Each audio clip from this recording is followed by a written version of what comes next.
Hi guys, in this video I'm going to show you how you can create a drop-down menu for your website using Squarespace. So for that you need to go to pages on the left, and in the not links section you need to create a blank page. So let's create a page named Twitter,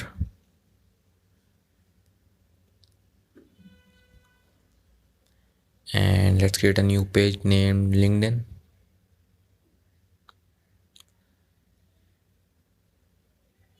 So now I need to put these pages in a drop-down menu. So for that I need to create a new folder, and I'm gonna name it social media.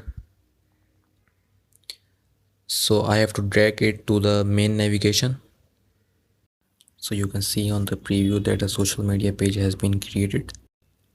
And let's move LinkedIn to the social media and Twitter as well. Let's click and drag it. So you can see in the preview that a drop down menu has been created.